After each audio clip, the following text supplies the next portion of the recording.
Hey everybody, what is up and welcome to the channel or welcome back to the channel. So today we are going to be talking about Beats headphones and if they are still worth buying.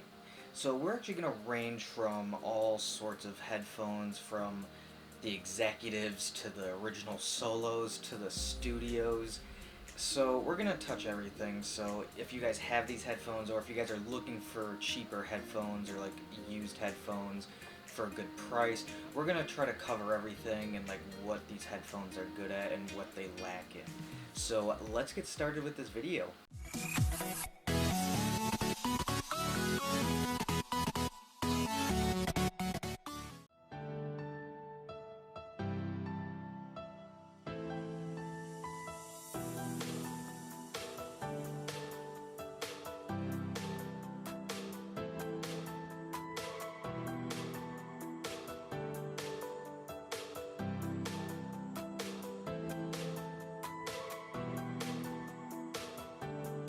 So guys, we're gonna start this video out with the Solo 3 wireless. So these are actually like the latest generation headphones for the Solo series, and you can still buy them in store. You can buy them for $200 at Best Buy, I believe, or you can find them a little cheaper online. But let's talk about the different things that either make these good or bad, and I have a little criteria checklist that these things which should meet in my opinion. Number 1, comfort. Number 2, sound quality. 3, loudness. 4, features. And 5, build quality. So let's start with number 1 in comfort. These aren't comfortable at all, at least in my opinion, and also it could depend on how your head takes it and, you know, like how you just like headphones in general.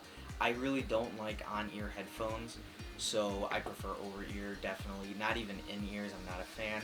So just this being on-ear headphones, I really don't like them, and I don't feel like that they're really comfortable, especially because they actually hug your head very tightly in this area, and this doesn't really have that much cushion to it. You actually feel the band itself on your head when you're wearing them for a long period of time, and these guys don't even feel that comfortable. They're actually very firm. So these are very firm headphones. The build quality is not too bad on them, being said that they're firm, but comfort-wise, I really would give these guys a pass. They're not that great for long trips or like long uses. And now let's get on to sound quality. So these things are pretty good. They're not great, but the highs and mids are pretty crisp at times. I would say like half volume can get pretty good highs and mids out of them. The lows, on the other hand, they get kind of muddy, and they'll like kind of draw out the highs and mids in many songs that I tried. And loudness, they're at best they get loud, but that's not really good in this case because that means they kind of draw out the music in general. The sound quality is not there when this thing is cranking, and I've noticed that the bass even gets muddier in that range, so I really wouldn't say these are loud headphones in a good way. But let's talk about features now. So these are the wireless ones, so that means you do get up to 40 hours of battery life with these, on a full charge of course, and you actually charge them with the micro USB. You do get a plug-in for your auxiliary cables, so that means you can plug these in, so if you do run out of batteries, you have that second option. These do have the feature of the Beats button on the side for pausing, playing music, and also your controls to adjust volume and change tracks. But I do notice with these that the buttons are not labeled at all, so they're kind of hard to find. They are clicky, but they're just kind of like, and I kind of show you these, but the wheel itself is like hard to like choose like where you want to put your hand, because everything kind of clicks, if that makes any sense. So they're just not, it's not really a good design in my opinion, but I mean it does have the features, so you do get all these features with these headphones, so it doesn't make it awful, but it's not bad. And the build quality on these things, they are very firm, so they're not bad build quality wise, but that does also take away from the comfort factor of it. And they don't really shake around, and they don't bend too good though. I would be very scared to bend these, but like you can get about that far, and like it just feels like this area is kind of a weak point, but that's not too bad. I just don't want to break them, so I'm not going to just bend them all the way out and just see if they break, basically. But those are the Solo 3 wireless. So let's move on. So guys, we have the Solo 2 wired here, and these guys, honestly, there's not much to say because they're basically the same as these guys right here. And the only difference is that they're wired and you don't have battery or anything, like you don't really have the features, and you don't even have like the mute button like the studios do on these. But other than that, they're basically the same. You can get them for like $50 to $80 used, which isn't bad, but you're gonna expect the same thing with both of these, just these have wireless and these do not. So let's move on to the next pair. So guys, these are the Solo HDs, and these ones are the model before the Solo 2s. So these I bought new when they came out, and I believe they were around 200, like most Solo prices, even like on the newer ones. You can get these for $50 to $80 used. Now, comfort-wise, I actually have to say these are more comfortable than the newer Solos, and it also has to do with a lot that these things are super light. Also, as I said previously, these cushions are very, very soft compared to the newer ones that are a lot more firm. So comfort-wise, these things actually beat the new ones in my opinion. Now, sound quality, I actually was surprised when I tried these because I haven't listened to these things in a while. So I actually like the sound quality of these better than the new ones also, because the better mix of highs and mids are a lot more prominent than the bass, and the bass isn't as muddy and it's a lot more punchier even at high volume. So when these things get loud, they keep those nice mix of the highs and mids and the punchy bass there, and you're not getting that like ear piercing like super like crazy loud highs, and the mids just don't get drawn out and the bass isn't too like muddy. So these things actually keep a good mix of all three of those even at loud volumes. Now features, nothing really crazy, no buttons or anything, you just plug it and play, and that's kind of like how it is on most Solos besides wireless. Now build quality, I gotta say probably the worst out of all of them. As you can even see on these, the headrest broke. It's just literally like glue around the side and it falls off eventually. I've had it happen to my first pair of Solos as well.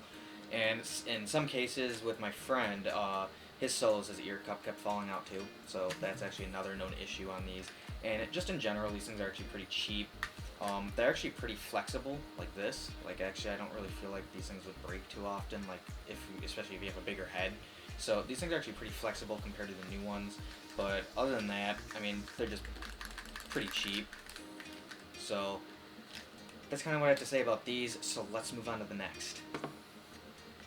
So guys, we have the first generation of the Studios here, and these are actually my second pair of Beats headphones. I had the Solos, original ones first, and then I upgraded to these. And these things, comfort-wise, they have very cushiony earpieces. They have the cushiony headrests, so these are very comfortable all around. They're kind of bulky, but it's actually nice because they're not heavy, and they do fit on your head pretty well, so there's no like hugging in this area. So for the age of these things, they're quite comfortable. Sound quality, not good, at least compared to nowadays. Back when I got these things, I mean, it was probably like Skrillex and everybody, like bass heavy music was really in, so these things actually like, they're bassy, but I would say gimmicky bassy. That's really all you hear. The mids and highs aren't there. Very tinny sounding. The bass is really muddy, but what was I, 9th grade? These things were alright. They weren't bad, and just like kind of like the statement of having Beats at the time. But other than that, the sound quality is not there. I wouldn't even really recommend picking these things up because they're $50 to $100 you can find them for used.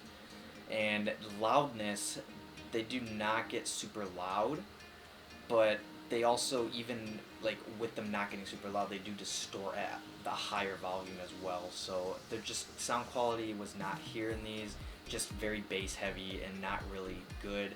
Features, you do have the Beats logo, of course, that clicks for mute. You have your on button, which is a little switch, and you can see like the battery life on it too. and they do take two AAA batteries. But I believe these are kind of like an early form of ANC with these because, and also for the bass driver, um, for the bass also, so you do need batteries with these. You can't just plug them in. And they're kind of noise canceling, but at the same time, very early headphones, so not really there. But build quality is, they're pretty durable for the time. You can take these headpieces off, and the plastic's pretty durable, so nothing really to complain about there. They fold up like this, and they still feel like pretty firm. The only thing I can complain about these is this area right here. Let's see if this focuses on this. This area is getting all chewed up for some reason in the headpiece. I don't know why. These things been sitting in storage for actually a while now. I don't really use them anymore, and just this whole like matte material gets all nasty, and it's like it's just like a sticky kind of feeling, like stuff rubs off on it, and it's just not really a good feeling anymore in these. So I just kind of like pass these up, don't use them, don't really touch them anymore. But those are the Studio first gens, so I really wouldn't pick these guys up, even if you got them for an alright price. And if you have them, then you have them, but I wouldn't pick these out of the rest of them. Alright guys, let's move on to one of my favorites. So these are the Studio 2 wired. Now, I don't know if these came in wireless or not, but these are the wired model. And let's talk about the comfort on these things. These things are actually pretty comfortable, especially compared to the Solos. Now, they have the same kind of design with the headband, and there's not really too much cushion there. And same kind of design here, but these are way more cushiony than the Solos in this same generation and even newer. But these things don't really hug your head too much. They do to an extent, but they're definitely, like for the size, pretty light compared to the older Studios. So they're not too uncomfortable to wear. I can wear these for a decent amount of time before I do have to take a break from them. So comfort, they're definitely meeting in the middle, and they're not uncomfortable, but they're not the most comfortable headphones I've ever tried. So sound quality in these things, and surprising with how the Studios were in the past, these things do lack bass, which can be a good thing for some users, but also can be a bad thing for others. But in my opinion, these things actually have a very good mix of highs and mids, along with a good mid-low end, which means you kind of get more of that like kind of kick drum, not like super bassy, but kind of like that snare kick, kind of like good, like I would say it's good for like rock, country, kind of like maybe like R&B a little bit, and like some pop music. But definitely for like bass heads, these things are not the go-to. But I personally love how these things sound compared to the rest of the Studio line, and same even with the Solos. Loudness, these guys get pretty loud, but without like sacrificing sound quality, surprisingly. So you guys can crank these things and you guys will not lose that mid-high range, and the bass will not get muddy to an extent depending on the kind of music and how like the EQs are in that song. But they won't get muddy from what I tried, and the highs and mids are definitely there even in the loud range. So features, these have the Beats logo mute button like the other ones. These have the plug-in, which you do have to have batteries for, and they're actually built in, which is good, and they charge with micro USB. You do get your button on the side and your battery indicators. So these things can last up to around like 24 hours from what I've experienced, because I've actually used these things as personal headphones for a long time since I got them new. So I haven't had any issues with these at all. They have a nice gloss finish to them. They're actually really nice looking headphones, and they're pretty comfortable for what they are. The charge time lasts for a while, so you can get these for 100 to 120 used, and I actually would recommend picking these up if you can. So these are definitely a yes on my list. So I think that compared to the Solos, the Studios in these generations are definitely worth the more, I guess, the higher price point for what you're getting out of all the stuff I list in this category. Alright guys, so let's move on to our last pair of headphones. These are the Beats Executives, and these headphones actually come close second, if not a little better, on my list than the Beats Studio 2s that I have, and even being actually a decent amount older than those. So let's talk about the comfort of these. The headpiece on this are very cushiony, along with the earpieces as well. They're very cushiony, they're not firm whatsoever. These are definitely heavier headphones, and this kind of like goes into the build quality of them, because these are actually made out of metal, there's very little like plastic on these that I can even tell from the outside. So that's actually a good thing. I love the fact that these things actually like fold like this, like actually fold in multiple ways. So these do have basically the same kind of design as my uh, skull candies, and same with bows and other designs that you can actually fit in a bag without them being like too bulky, kind of like say like the studio case. There's a noticeable difference. But besides that, and build quality and comfort, the sound quality in these things are definitely top notch for the age. These things have amazing highs and mids. The lows are not there, but that's a good thing with these headphones. They're definitely made for more of sound experience over just like crazy bass, and I love them for that. So these also have a not great but decent ANC, which they do have a little bit of a hiss to them, but I noticed they do block out some decent amount of fan noise from what I tried. Definitely not like the skull candies I have, the ANCs of those, but for the time the ANC is not bad in them. They do take batteries, which have a nice little feature. I forgot which headpiece it was. I think it is this one right here. It's actually 3 magnets and a little string that hold it, and it takes 2 AAA batteries. So you just kind of put it on there and closes. You have your plug-in, so these are not wireless, and you do have your on and off switch up here. But other than that, these are pretty simple headphones. You do have the Beats button also for muting, but these are very good headphones. I gotta say, one of my favorite out of all of these, comparing to the Beats Studio 2s also. But all in general, these headphones do have their ups and downs on all of them. They're nothing perfect, but for the time of all these headphones, they do have the pluses of bass, which that's what they're made for. Not these specifically, but the other ones. And that's actually really what you can ask for with them. You can't really have like a perfect median with Beats, in my opinion. I haven't found a perfect pair that hits every single level of what I would love in like dream headphones. But there's really nothing wrong with that, because honestly these things are so cheap nowadays, you can just go buy a few different pairs. But if you want good all-around headphones that meet everything that you would want with ANC, decent amount of bass, decent sound quality, I would actually recommend going to check out the Skull Candies I did a review on. I would go check those out because those actually kind of hit all my criteria, and those actually, in my opinion, are amazing headphones. But Beats wise, even the new ones, the Studio 3 wireless, for the price, I think at $350, I don't think it's worth it in my opinion. But they had good headphones and they had bad headphones, kind of like any company out there.